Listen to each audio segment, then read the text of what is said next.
Shalom Bapak Ibu Saudara terkasih, di dalam nama Tuhan Yesus saya rindu menyapa Bapak Ibu Saudara terkasih dimanapun berada. Boleh lambaikan tangan, katakan selamat hari Minggu. Kalau ada teman-teman di samping kiri kanan, bahkan kalau Bapak Ibu Saudara terkasih sendirian, boleh lambaikan tangan ke layar, katakan selamat hari Minggu, Tuhan Yesus memberkati. Kita percaya dimanapun Bapak Ibu Saudara terkasih saat ini berada, kita berada di dalam lindungan Tuhan yang luar biasa. Amin. Mari kita sama-sama muji nama Tuhan saat ini.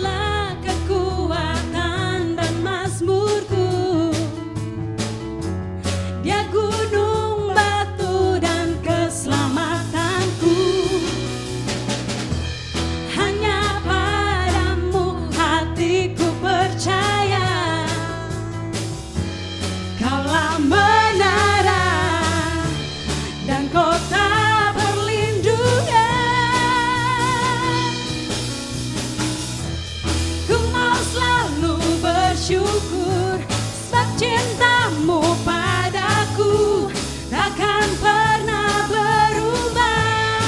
Hatiku percaya walau bumi bergoncang, gunung-gunung beranjak, namun kasih setiamu tak pergi dariku.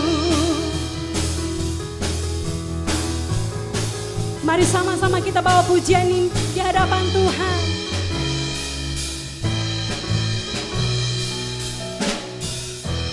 Tuhanlah kekuatan dan mazmurku, ya gunung batu dan keselamatanku. Hanya padamu hatiku percaya,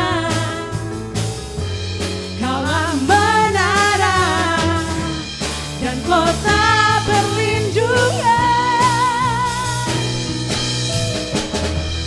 Ku mau selalu bersyukur sebab cintamu padaku takkan pernah berubah. Hatiku percaya walau bumi bergoncang, gunung-gunung beranjak, namun kasih setiamu tak pergi. Mari kita bersyukur. Ku mau selalu bersyukur sebab cintamu padaku takkan pernah berubah. Hatiku percaya walau bumi bergoncang, gunung-gunung beranjak, namun kasih setiamu tak pergi dariku. Kasih setiamu tak pergi dariku.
lagi kita katakan pujian ini.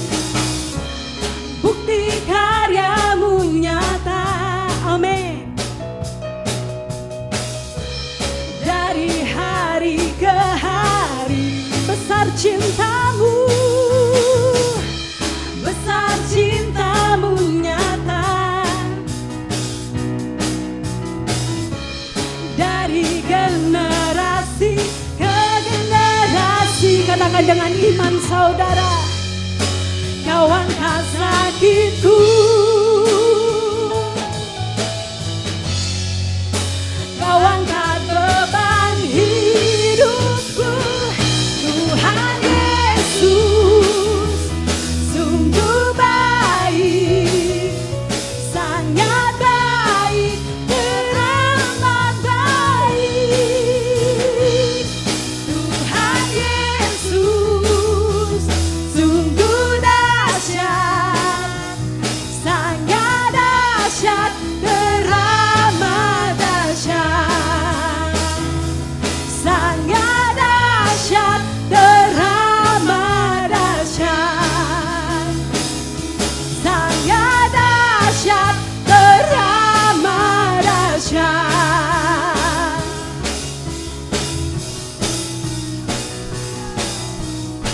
Engkau dahsyat Tuhan Yesus, dulu, sekarang, bahkan sampai selama-lamanya.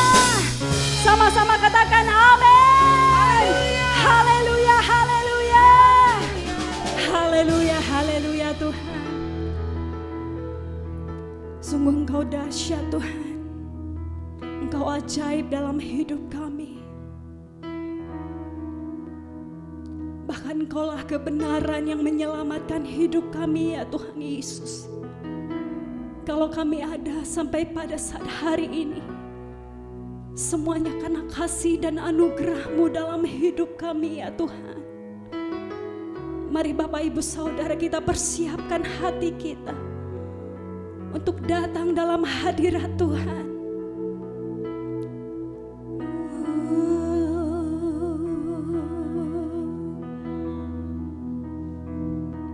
Yesus, Kau kebenaran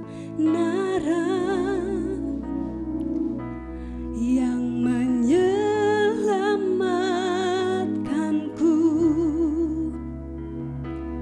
Kau memberikanku hidup dan pengharapan.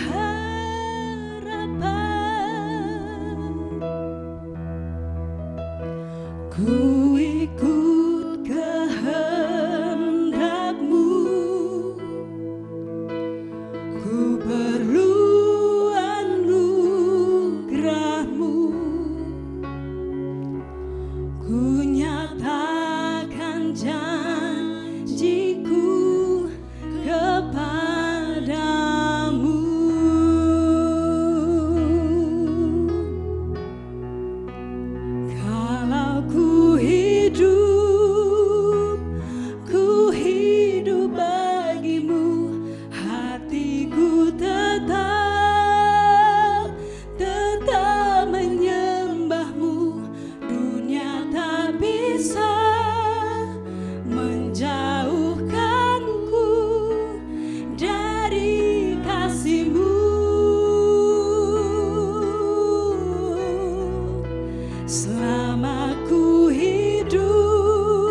dunia tak bisa menjauhkanku dari kasih-Mu.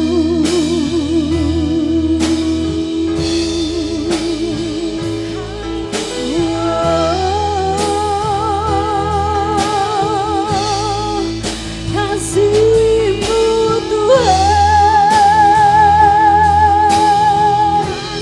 kasih-Mu sempurna bagi kami. Mari Bapak Ibu Saudara terkasih, angkat suaramu, angkat hatimu, sembah Tuhan.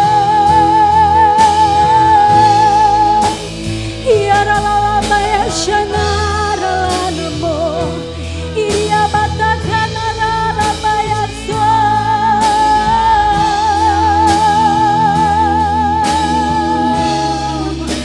ya ralaba ya ralaba ya ralaba ya ralaba ya ralaba ya ralaba ya ralaba. Bawa kami masuk dalam hadirat-Mu Tuhan, menikmati kasih-Mu, sebablah Kau kebenaran satu-satunya yang sanggup memberikan kami keselamatan, ya Tuhan. Haleluya,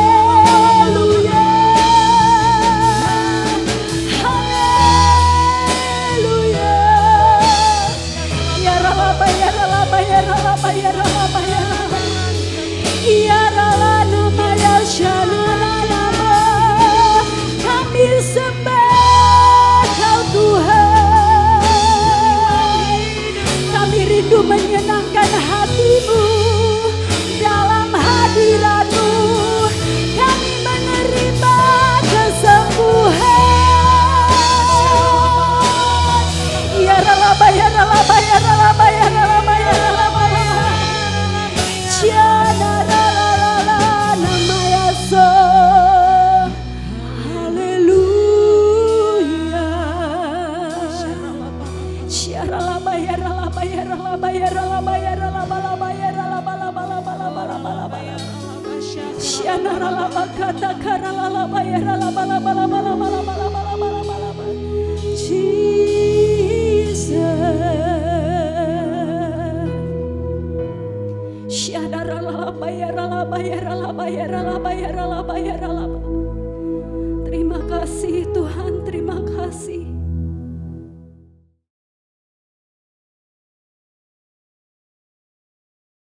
Shalom saudara, selamat hari Minggu.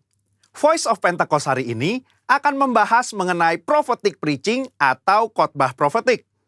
Khotbah profetik adalah khotbah yang disampaikan dalam hadirat, pengurapan, dan kuasa Roh Kudus agar kita dapat melakukan kehendak Tuhan di zaman now. Pada kondisi demikian, seorang pengkhotbah dapat menangkap pesan dan tuntunan khusus dari Tuhan melalui Roh Kudus untuk dilakukan pada saat tertentu. Dengan demikian, ada 3 unsur minimal yang harus dipenuhi dalam khotbah profetik. Pertama, hadirat, pengurapan, dan kuasa Roh Kudus. Khotbah profetik bukanlah khotbah asal-asalan tanpa arah, tujuan, dan dasar yang tidak jelas. Seorang hamba Tuhan yang berada dalam hadirat, pengurapan, dan kuasa Roh Kudus dimungkinkan untuk menangkap pesan profetik dari Tuhan untuk diperkatakan kepada umatnya. Seseorang yang mungkin bukan dari golongan Pentakosta dan tidak mempercayai bahwa karunia-karunia Roh Kudus masih ada di zaman sekarang ini, mungkin tidak sependapat dengan konsep khotbah profetik ini. Akan tetapi, hal itu tidak menjadi alasan seseorang untuk menghakimi bahwa praktek spiritualitas Pentakosta ini adalah hal yang salah dan tidak biblikal. Kedua, petunjuk atau arahan Tuhan. Di dalam Kisah Para Rasul 1 ayat 2, dikatakan bahwa sampai pada hari ia terangkat, sebelum itu ia telah memberi perintahnya oleh Roh Kudus kepada rasul-rasul yang dipilihnya. Ini merupakan gambaran bahwa insan Pentakosta juga dapat menerima perintah dan tuntunan Tuhan melalui Roh Kudus. Dalam ayat ini tidak dikatakan bahwa Tuhan Yesus memberi perintah kepada murid-murid melalui firman Tuhan yang tertulis, melainkan melalui Roh Kudus. Hal inilah yang mendasari bahwa pengkhotbah Pentakosta cenderung membawa dimensi yang baru ke dalam persiapan khotbah, yaitu dengan menafsirkan ayat demi ayat di dalam konteks Alkitab dan tuntunan Roh Kudus untuk pendengar di zaman now. Yang ketiga, kehendak Tuhan pada zaman now. Ciri khas dari khotbah profetik adalah bagaimana memaknai firman Tuhan yang tertulis menjadi tuntunan roh kepada jemaatnya di setiap zaman. Kita percaya firman Tuhan berlaku dan aplikatif dalam setiap kondisi dan situasi. Nah, hal ini membutuhkan kepekaan dalam mendengarkan suara Roh Kudus atas apa yang Tuhan sedang katakan. Sebagai contoh, di dalam 2 Samuel 5 ayat 17-25, Daud sedang berperang dengan orang Filistin. Sebelum Daud maju berperang, dia bertanya kepada Tuhan untuk strateginya. Dan Tuhan menjawab, majulah. Maka Daud maju dan memukul kalah di tahap pertama. Lalu beberapa ayat setelahnya, orang Filistin mau melawan lagi. Dan apa kata Tuhan? Sekarang kata Tuhan, bukan majulah, melainkan janganlah maju, tetapi buatlah gerakan lingkaran sampai ke belakang mereka. Inilah yang dikatakan orang Pentakosta ketika kita menekankan khotbah profetik yang mengikuti tuntunan roh. Kalau Daud tidak bertanya dan mendengarkan Tuhan pada serangan yang kedua, bisa jadi dia kalah karena berasumsi strategi Tuhan sama dengan yang pertama. Umat Tuhan di zaman now juga harus peka dan dengar-dengaran dengan suara roh. Apa yang menjadi tuntunannya hari demi hari dan minggu demi minggu. Sehubungan dengan pembahasan ketiga unsur khotbah profetik di atas, maka pesan Tuhan dalam khotbah profetik terkait menengking badai dan masuk dalam persembunyian bukanlah sebuah inkonsistensi maupun khotbah plin-plan yang membuat jemaat bingung, melainkan pesan Tuhan yang progresif terkait dengan apa yang menjadi kehendak Tuhan yang harus disampaikan kepada jemaat untuk dilakukan. Alkitab juga memberikan contoh yang sangat kuat tentang khotbah profetik, di mana para rasul mencari solusi atas sebuah masalah dengan tuntunan Roh Kudus, firman Tuhan, dan komunitas orang percaya saat itu. Di dalam Kisah Para Rasul 15, di sana sedang terjadi masalah di gereja mula-mula, di mana orang non-Yahudi diminta untuk disunat dan mengikuti hukum Musa. Apa yang para pemimpin lakukan di dalam memutuskan hal tersebut? Kisah Para Rasul 15 ayat 15-17, Yakobus mengutip firman Tuhan dari Amos dan dia menafsirkan ayat tersebut menurut konteks pada zaman itu dengan menyederhanakan ratusan hukum Taurat menjadi beberapa hal saja, yaitu tidak boleh makan makanan yang dipersembahkan kepada berhala, jauh dari percabulan dan daging binatang yang mati dicekik, dan dari darah. Ketika mereka mengirim keputusan itu kepada gereja-gereja, itu adalah keputusan Roh Kudus dan keputusan kami. Ini adalah contoh nyata dari khotbah profetik yang menjawab masalah. Yakobus mengutip firman Tuhan dari kitab Amos dan bersama komunitas yang dipenuhi Roh Kudus menafsirkan dan memberikan pesan profetik untuk gereja mula-mula di zaman itu. Hal inilah yang mendasari bagaimana seorang pengkhotbah yang dipenuhi Roh Kudus harus bisa memberikan tuntunan kepada jemaat sesuai dengan kebenaran firman Tuhan pada zaman now. Kesimpulannya, khotbah profetik merupakan khotbah yang dihasilkan dari pengkhotbah yang berada dalam hadirat, pengurapan, dan kuasa Roh Kudus, di mana kondisi tersebut memungkinkan seorang pengkhotbah untuk mendapatkan tuntunan, arahan, dan pesan khusus dari Tuhan melalui Roh Kudus. Sebagai insan Pentakosta, kita juga menerima dan merindukan khotbah-khotbah yang profetik di seluruh komunitas kudus dimanapun kita berada. Pesan profetik ini memungkinkan seseorang untuk menangkap dan melakukan apa yang menjadi kehendak dan tuntunan Tuhan pada zaman di mana ia hidup.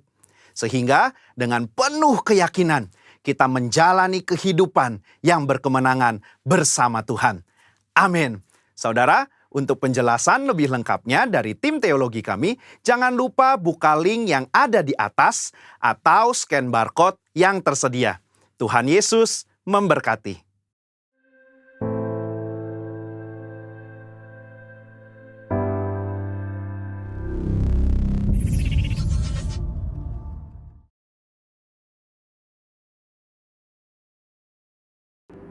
Mari kita berdoa bersama-sama.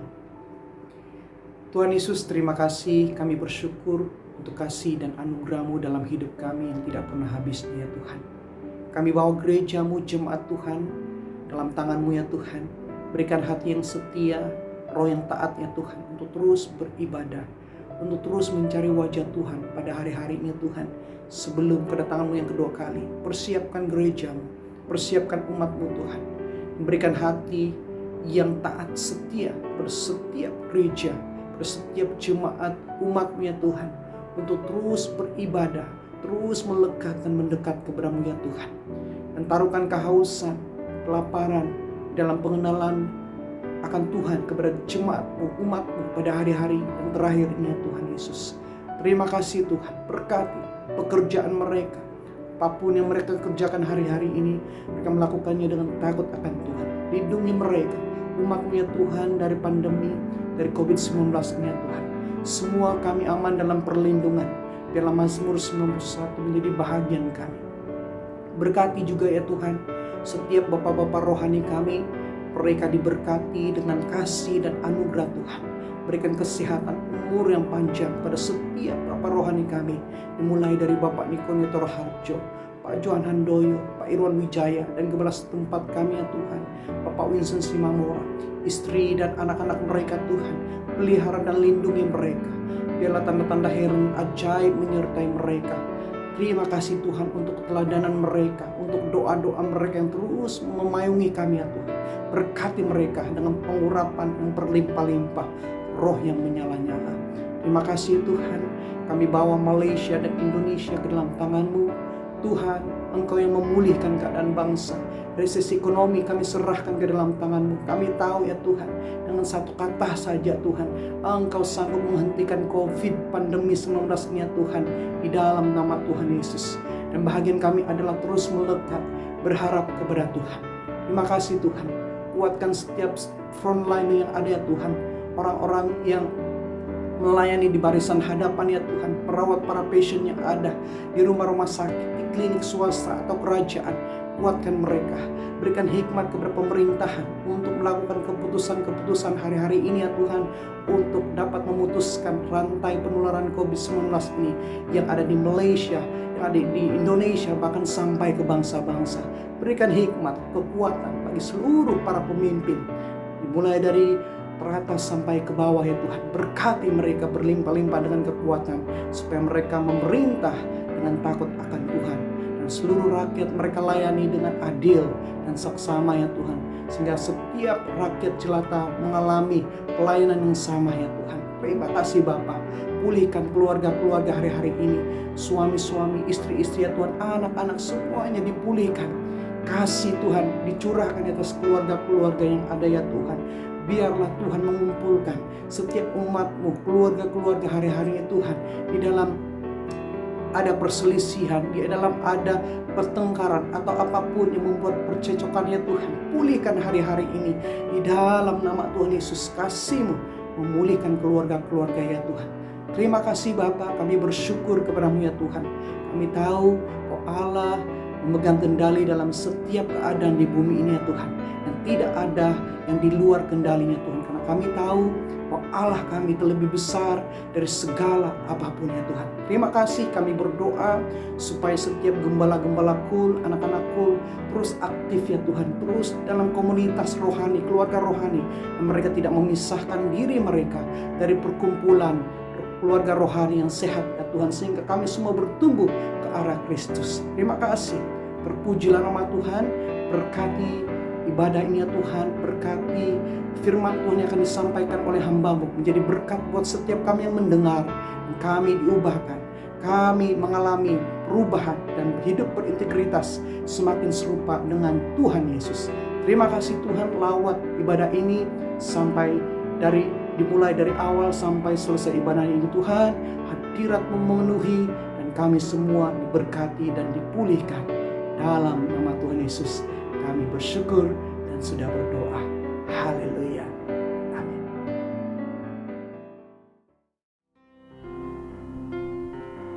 Hatiku percaya, hatiku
percaya,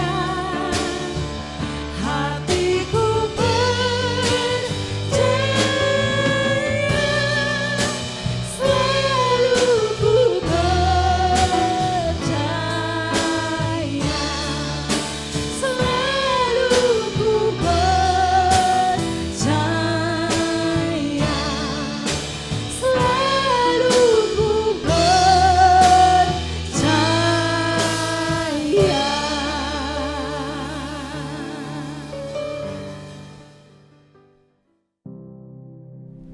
Shalom Bapak Ibu Saudara kekasih dalam Tuhan, keluarga BCM Kuala Lumpur, Selangor, Negeri Sembilan, dan juga BCM Johor dan semua cabang-cabang yang ada. Mari kita siapkan hati kita untuk mendengar firman Tuhan. Manapun saudara berada yang menyaksikan lewat YouTube atau Facebook, mari kita berdoa bersama-sama untuk menyambut firman Tuhan.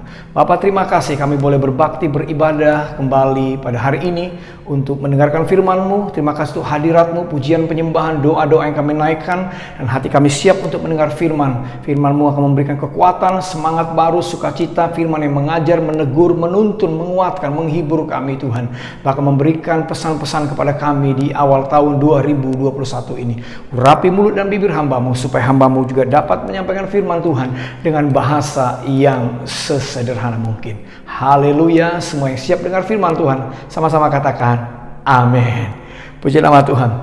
Baik, Bapak Ibu Saudara yang kasih dalam Tuhan, kita tahu memasuki 2021, kita sedang memasuki sebuah keadaan yang tidak mudah, saudaraku, di mana pandemi COVID-19 ini masih belum juga selesai, masih belum juga berakhir. Tapi justru kalau kita melihat, kita mendengar, menyaksikan bagaimana mulai terjadi peningkatan-peningkatan yang sangat hebat, luar biasa. Orang-orang yang terpapar, yang meninggal juga saudara, tapi juga banyak yang sembuh saudara. Indonesia tanggal 16 Januari kemarin orang-orang yang positif itu 900.000 lebih, yang meninggal hampir 26.000 tanggal 16 kemarin. Tapi yang sembuh juga ada 336.000 lebih saudara. Namun tanggal 19 kemarin terjadi peningkatan lagi saudara. Orang yang terpapar itu 927.380, bahkan yang sembuh ada 753 saudara. Namun yang meninggal juga begitu cepat naiknya, 26.590 hanya dalam beberapa hari saja saudara. Ya, demikian juga dengan Malaysia. Kita lihat saudara, yang terpapar itu, orang yang terpapar itu hampir 165.371. Ini data yang saya ambil 19 Januari kemarin saudara, ya. Tapi puji Tuhan yang sembuh juga banyak saudaraku, ya. Yang masih sedang dirawat juga ada sekitar hampir 40.000 lebih. Yang meninggal hampir 619 orang saudara. Cukup banyak, dan kita melihat case ini meningkat saudaraku. Dan ini membuat suasana tidak enak, tidak nyaman, takut saudaraku. Dan berita kalau secara keseluruhan di seluruh dunia, COVID ini yang orang-orang yang sudah terinfeksi itu, ya saudara, sekitar 96 juta saudaraku. Saya ambil data ini 20 Januari, 96.624.000. Banyak betul saudaraku. Yang meninggal, yang mati karena COVID ini 2.065.000 lebih. Tapi yang dipulihkan juga ada sekitar 69.273. Saudara, ini sebuah keadaan di awal tahun ini, suasana, situasi yang tidak enak, tidak mudah, tidak membuat kita tenang dan nyaman, saudaraku. Oleh karena itu, saya teringat dari Yesaya 38 ayat 19-20 berkata, "Tetapi hanyalah orang yang hidup, dialah yang mengucap syukur kepadamu, seperti aku pada hari ini seorang bapa memberitahukan kesetiaanmu kepada anak-anaknya. Tuhan telah datang menyelamatkan aku, kami hendak main kecapi seumur hidup kami di rumah Tuhan." Bapak, Ibu, Saudara, teman-teman dimanapun saudara yang mendengarkan khotbah ini, ibadah ini saudara, saudara harus bersyukur. Kita harus bersyukur kalau kita masih ada hari ini, selamat, sehat, dipelihara, diberkati Tuhan, dijagai Tuhan. Bukankah itu semua karena anugerah Tuhan? Mari kita banyak mengucap syukur. Amin. Kalau kita banyak orang yang menderita, orang yang kehilangan keluarga, orang-orang yang kehilangan suami, istri, anak, ya, orang tua, teman-teman saudara, ya, itu sungguh sangat menyakitkan. Tapi kalau saudara dan saya sekarang dalam keadaan baik, dipelihara Tuhan, mari kita banyak mengucap syukur. Katakan amin. Boleh katakan kepada teman yang ada di kiri kanan saudara, atau keluarga saudara, atau arahkan tangan saudara ke layar. Katakan, mari kita mengucap syukur. Amin. Nah, saudara yang kasih dalam Tuhan, oleh karena itu, karena pandemik ini belum selesai, maka Bapak Ibu, Saudara semua, keluarga BCM, KL, JB, dan semua saudara yang mendengarkan khotbah ini, marilah patuhi protokol kesehatan, SOP kesehatan, di mana saudara harus rajin-rajin terus mencuci tangan saudara. Jangan lupa pakai masker kemanapun saudara pergi, apalagi di tempat keramaian saudara. Mari pakai masker saudara. Lalu yang ketiga, biasakan mari jaga jarak, social distance dengan orang-orang lain saudara. Jangan terlalu rapat berdekatan saudara. Lalu hindari keramaian, ya, publik-publik, tempat-tempat yang ramai-ramai sekali, hindari Bapak Ibu Saudara, ya. Lalu jagalah kesehatan saudara, bangun terus imun tubuh saudara dengan makan yang sehat, ya, dengan istirahat yang cukup, berolahraga, apa saja, bagaimana supaya imun tubuh saudara kuat, sehingga supaya virus ini ketika coba ingin menghantam kita, maka itu akan bisa ditangkal karena ada kekuatan imun tubuh kita cukup baik saudaraku. Amin. Haleluya. Nah, namun Bapak Ibu Saudara, saya mau ingatkan kembali kenyataan-kenyataan yang kita hadapi di awal tahun ini. Di tahun 2021 kita tidak sedang memasuki keadaan yang enak saudaraku.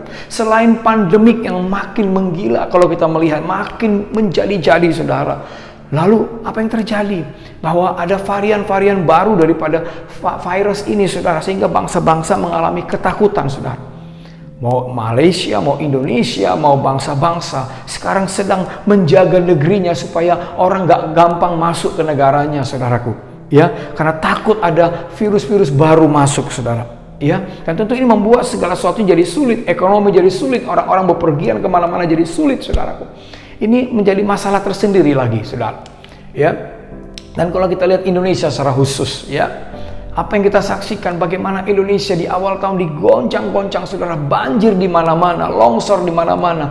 Ada banjir terjadi ya di Kalimantan saudara, ada terjadi banjir juga ya Tuhan, yang terjadi di kota-kota yang lain, ada pesawat yang jatuh saudaraku, ya, ada lagi tanah longsor, ada gempa bumi kita tahu di Sulawesi Barat saudaraku, awan panas, Semeru Tuhan, erupsi Merapi itu kembali, ada lagi datang bencana-bencana yang bertubi-tubi di awal tahun ini saudara. Nah, ini sungguh membuat kita nggak nyaman memasuki tahun 2021 ini saudara. Kita melihat juga bangsa-bangsa kena goncang, Amerika goncang juga saudaraku.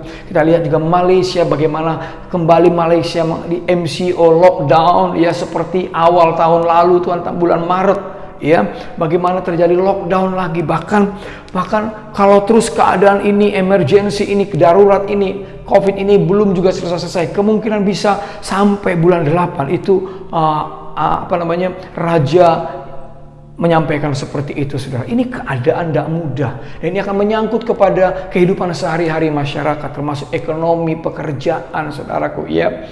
Nah, Bapak Ibu Saudara, kita melihat juga Malaysia bagaimana ada banjir di Pahang, bagaimana kita lihat ada banjir juga tuh terjadi di mana, di Sabah saudaraku, di beberapa tempat mengalami musibah demi musibah. Banyak orang yang menderita, nggak punya rumah, nggak punya tempat tinggal, makan sulit, tidur sulit saudara, sakit-sakit yang baru bermunculan saudaraku, ya, akibat semua bencana ini. Indonesia, Malaysia, dan bangsa-bangsa saudara. Ini kenyataan yang kita hadapi di tahun 2021 ini saudara. Tapi nasihat firman Tuhan buat kita, jangan takut. Katakan jangan takut. Ya, jangan takut.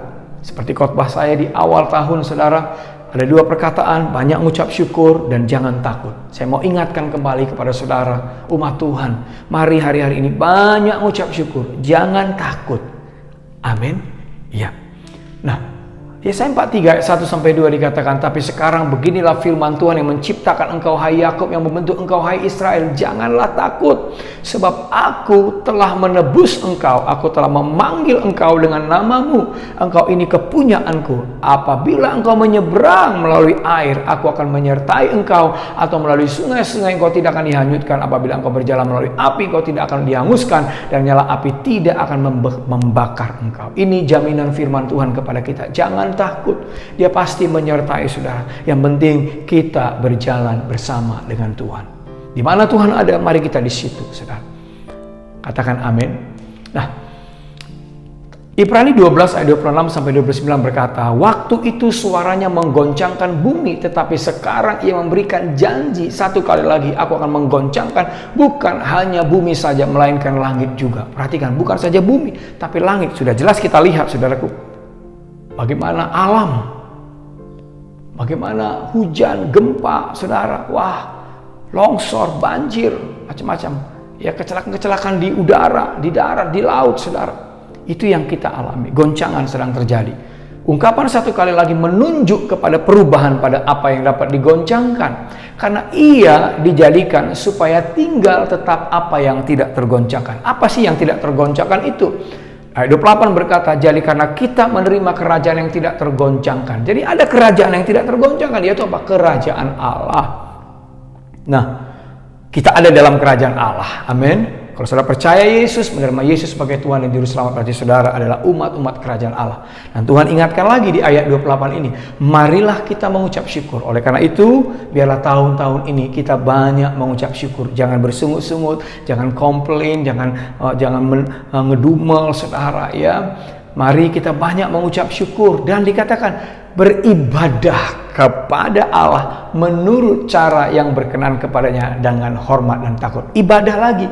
Di tahun lalu saya selalu ingatkan kepada saudara, ayo jangan jauhkan diri dari ibadah. Mau ibadah onsite, mau ibadah online, di cool, ibadah raya, ibadah doa, puasa, doa malam, apa saja ibadah. Jangan jauhkan diri saudara. Tapi semakin giat, semakin disiplin, semakin tingkatkan komitmen saudara untuk beribadah.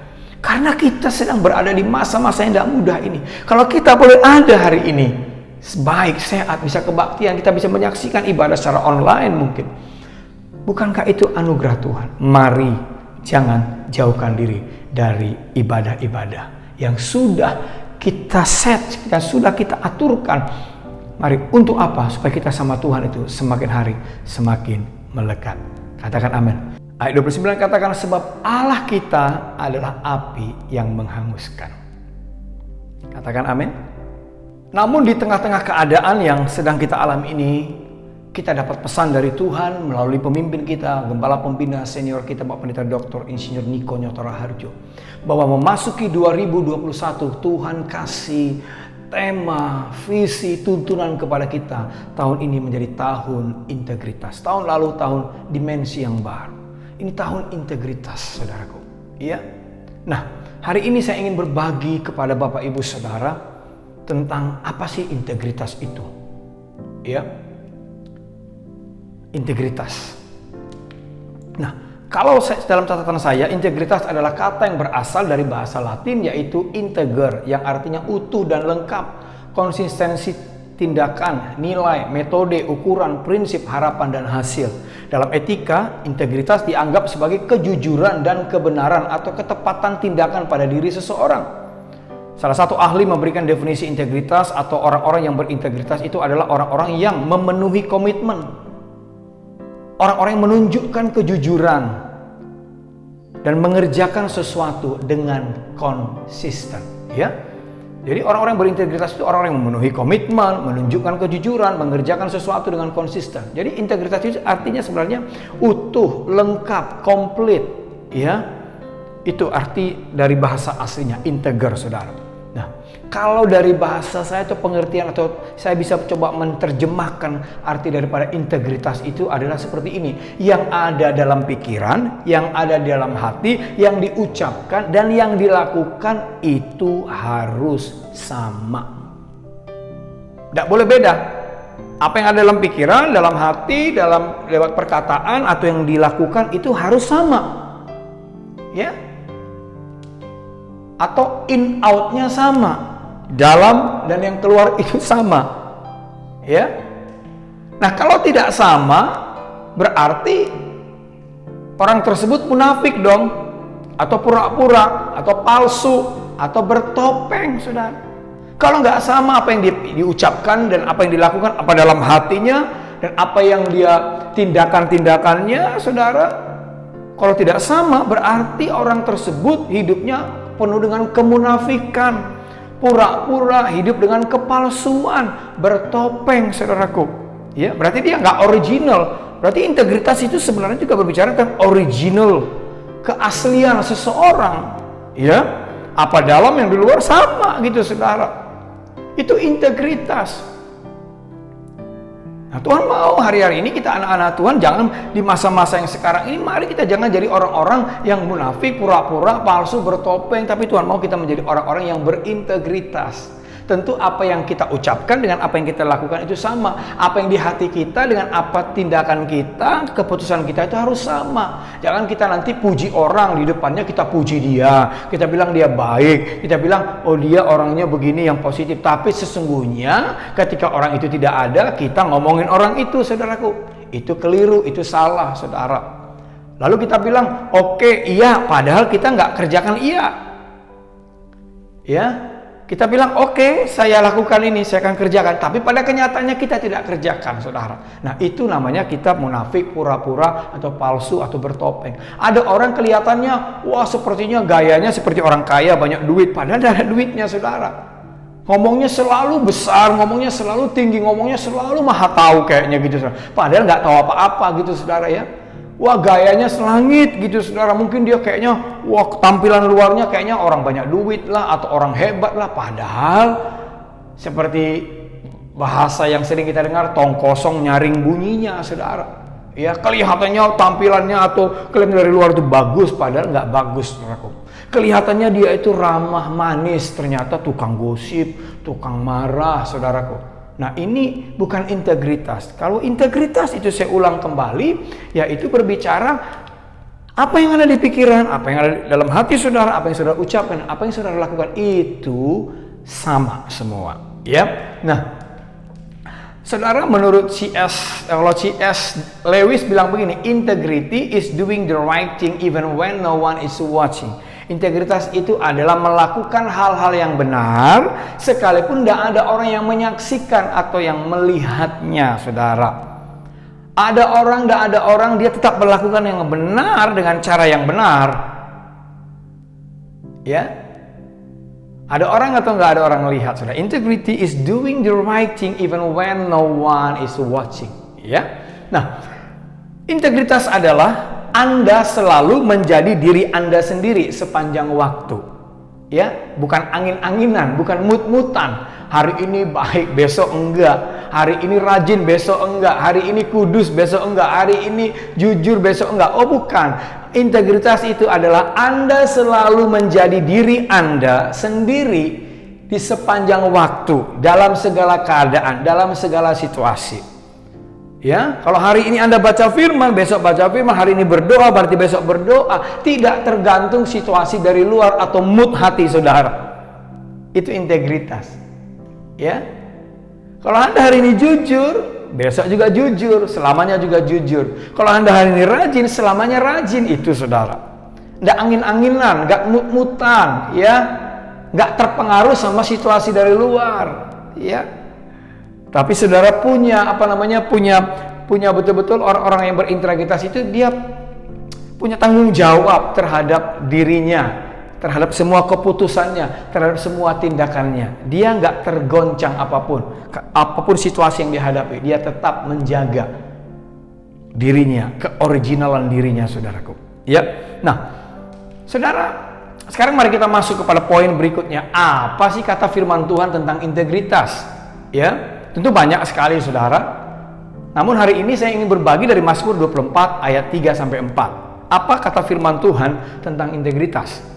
Siapakah yang boleh naik ke atas gunung Tuhan? Mazmur 24 ayat 2, ayat 3 dan 4. Siapakah yang boleh naik ke atas gunung Tuhan? Boleh naik nih. Satu. Lalu siapakah yang boleh berdiri di tempatnya yang kudus? Yang kedua, lebih deep lagi, saudara, lebih serius lagi. Tadi cuma naik, sekarang berdiri di tempat kudus. Naik kan masih jalan, on the way. Tapi yang bisa berdiri berarti bertahan hadap-hadapan dengan kemuliaan Tuhan. Ya, Allah kita kudus, Allah kita suci, Allah kita tak bercacat, Allah kita maha mulia, saudara. Dikatakan siapa yang boleh naik ke gunungnya, siapa yang boleh berdiri di hadapannya. Nah, kalau nggak benar, nggak baik, nggak hidupnya nggak benar, nggak tahan berdiri di hadapan Tuhan. Karena Allah kita kudus. Alkitab katakan orang yang bersih tangannya dan murni hatinya, yang tidak menyerahkan dirinya kepada penipuan dan yang tidak bersumpah palsu. Dari ayat ini ada 4. Ciri atau tanda orang yang berintegritas, yang memiliki integritas, yang hidup penuh dengan integritas. Satu, bersih tangannya, murni hatinya, tidak menyerahkan diri kepada penipuan, dan yang tidak bersumpah palsu. Bagaimana dengan tangan kita? Ini berbicara pekerjaan, apa yang kita lakukan, apa yang kita buat. Rajinkah kita? Berintegritas nggak tangan kita ini? Tangan kita rajin bekerja, rajin menolong, rajin berbuat baik, ya, rajin mengerjakan pekerjaan-pekerjaan yang kudus. Atau tangan kita ini tangan yang nggak baik. Zaman sekarang tangan ini sangat berbahaya, apalagi lewat handphone, media sosial yang kita pakai. Dengan jari kita bisa melakukan yang jahat. Bagaimana hari-hari ini banyak orang-orang tertangkap gara-gara mereka menulis atau memposting di dalam media sosial mereka kata-kata yang menghujat, yang mengadu domba, hoax, dan lain-lain. Akibatnya mereka tertangkap, akibatnya mereka merugikan orang lain, akibatnya mereka membuat perpecahan, akibatnya mereka bisa membuat orang-orang lain terluka, saudaraku. Bagaimana dengan tangan saudara? Orang yang berintegritas, tangannya dapat dipertanggungjawabkan di hadapan Tuhan. Apalagi tangan saudara, kalau saudara pakai handphone ini, apa yang saudara klik, apa yang saudara tulis, apa yang saudara searching lewat jari saudara, itu menentukan apakah kita berintegritas atau tidak. Lalu kedua, orang berintegritas adalah orang yang memiliki hati yang murni. Murni itu berarti nggak ada campuran, pure, saudara. Kalau bahasa yang saya mau bisa bawa gini, orang yang murni hatinya itu adalah orang yang betul-betul tulus, ya, hatinya tulus. Murni, nggak ada kebencian, amarah, dendam, sakit hati, nggak ada, iri nggak ada. Tapi juga ini orang yang murni itu tulus, kalau melakukan apapun dia tulus, ikhlas. Tidak melakukan supaya ditimbal balik lagi ada orang supaya orang itu balas budi, tidak. Apa saja yang dilakukannya dia tulus, ikhlas. Ketika dia melayani dengan tulus. Ketika dia bekerja, lakukan dengan tulus. Ketika dia menolong, apapun dia lakukan dengan tulus, murni. Tak ada campuran, tak ada motivasi-motivasi yang tersembunyi di dalamnya. Motivasi-motivasi yang artinya ingin mengambil keuntungan atau ingin coba mau mencari kemuliaan untuk dirinya, saudara. Bagaimana dengan Bapak Ibu Saudara? Apakah hatimu murni? Orang yang berintegritas, hati kita murni. Harus belajar murni, saudara. Apapun yang kau lakukan, perbuat, biarlah itu dengan tulus, ikhlas, dengan hati yang murni. Tidak menyerahkan dirinya kepada penipuan. Nipu berarti perkataan, saudaraku. Bagaimana dengan perkataan kita? Bagaimana dengan mulut kita? Jangan kita bilang A padahal B kita, ya.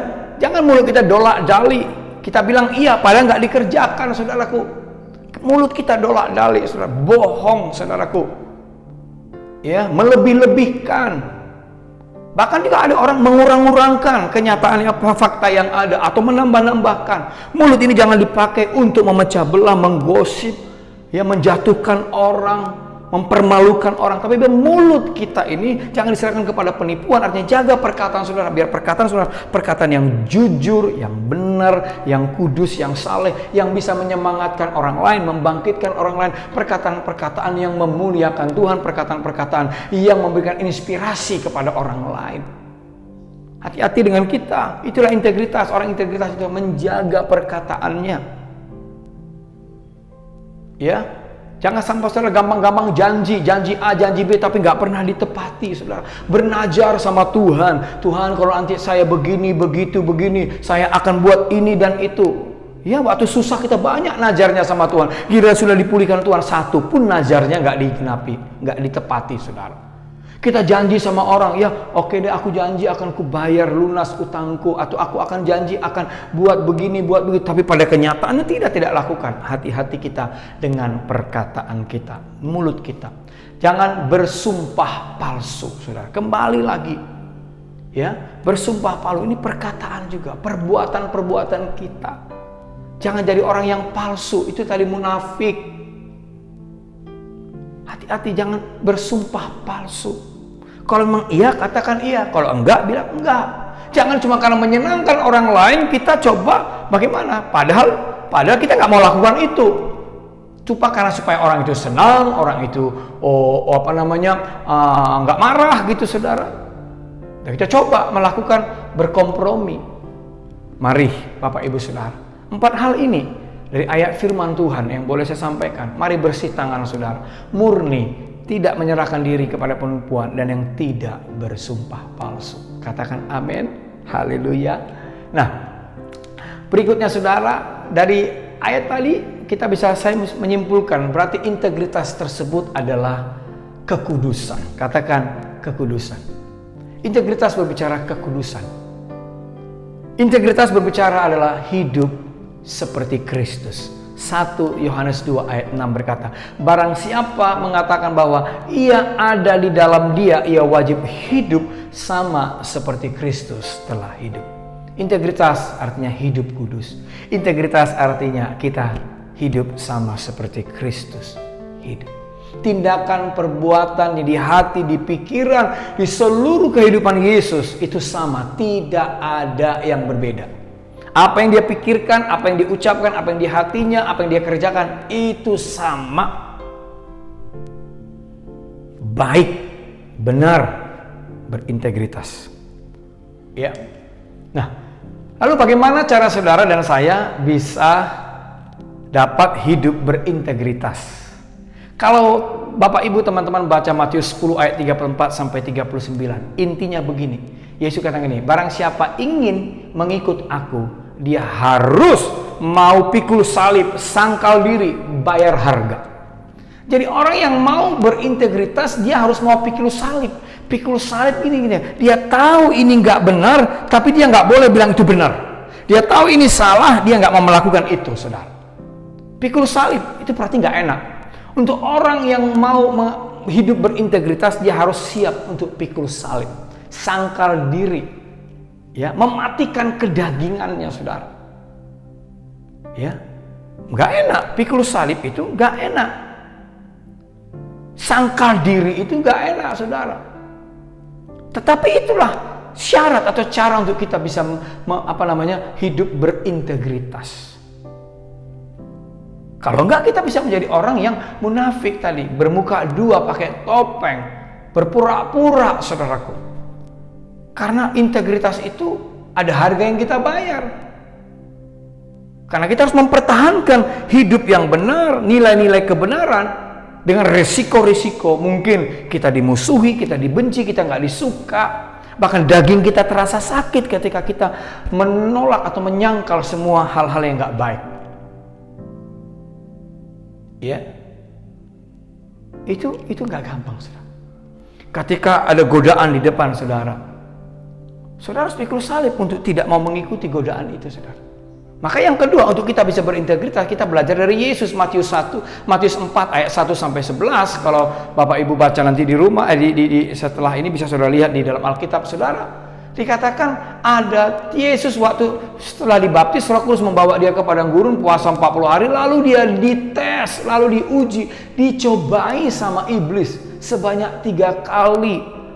Suruh ubah batu jadi roti, suruh lompat dari tempat tinggi ke bawah gitu, ke jurang gitu, saudara. Lalu disuruh menyembah setan. Kalau nanti dia janji dia akan serahkan seluruh isi dunia. Saudara, 3 bentuk ujian ini. Nah, orang akan mengalami integritas dalam hidupnya, akan memiliki integritas ketika dia lulus dari setiap ujian-ujian yang diberikan kepadanya. Yesus lulus waktu iblis menawarkan, bilang begini, ubah batu jadi roti karena dia lapar. Manusia bukan hidup dari roti saja, tapi dari setiap perkataan yang keluar dari mulut Allah. Lalu dites lagi, lompat kamu dari sana, dari atas ini. Nanti bukankah firman Tuhan berkata kamu akan disambut di bawah. Ada malaikat menyambut kamu. Jangan mencobai Tuhan Allahmu. Ya, jangan mencobai Tuhan Allahmu. Ini artinya jangan coba-coba dosa. Ya, udah kita tahu itu nggak benar, jangan dicoba. Dan kita pikir Tuhan akan melindungi. Enggak, saudara. Hati-hati.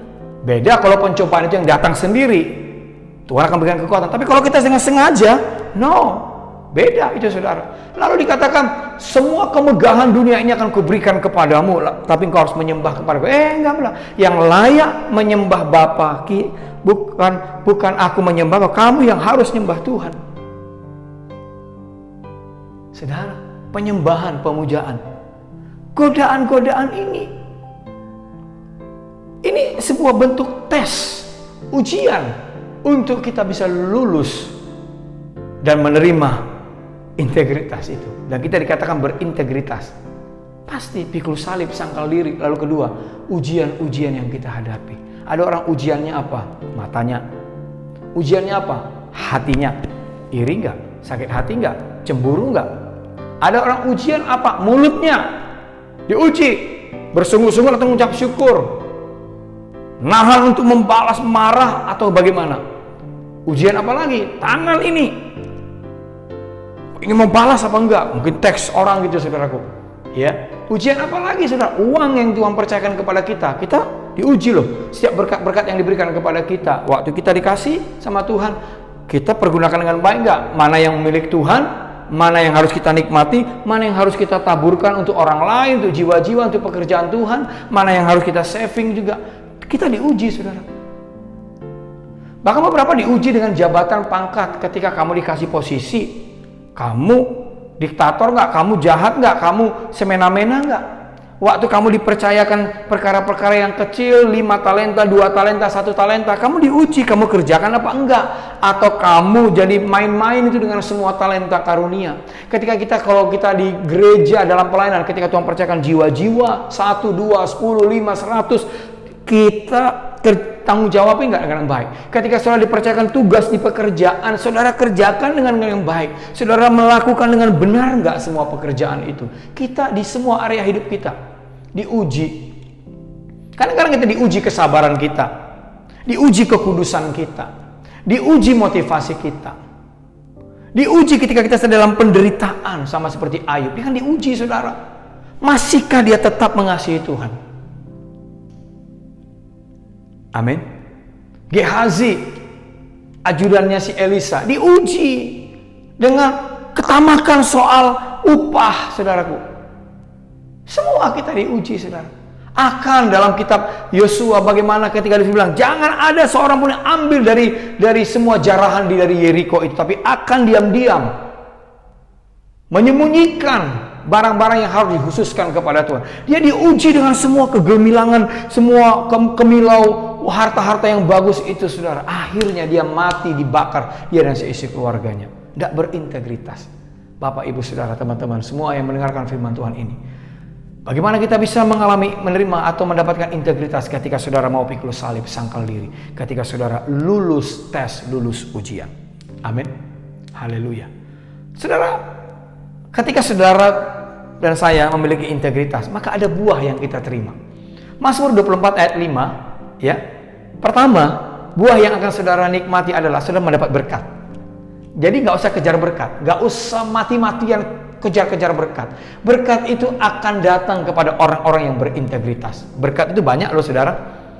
Jasmani, materi, berkat tanggung jawab, posisi, otoritas, macam-macam ini berkat yang bisa datang dalam hidup saudara. Keuangan, ya saudara, bonus kita nggak tahu.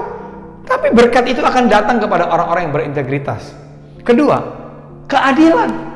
Orang-orang yang berintegritas akan menerima keadilan. Artinya gini, ada pembelaan Tuhan. Jadi kalau saudara sedang mengalami namanya saudara dibohongin, saudara difitnah, saudara digosip, saudara diperlakukan gak adil, mungkin saudara sedang dipermalukan, padahal saudara gak salah, gak keliru. Sudah saudara gak usah capek-capek terus bela-bela diri, sehingga membuat suasana jadi makin tidak menentu. Udah, kalau hidupmu berintegritas, tinggal tunggu waktu. Tuhan akan menunjukkan keadilan dan membela saudara, dan Tuhan akan memuliakan saudara. Tuhan paling tahu bagaimana cara menunjukkan bahwa Dia memperlakukan saudara, bahwa saudara adalah orang benar, saudara orang yang baik, saudara yang berintegritas.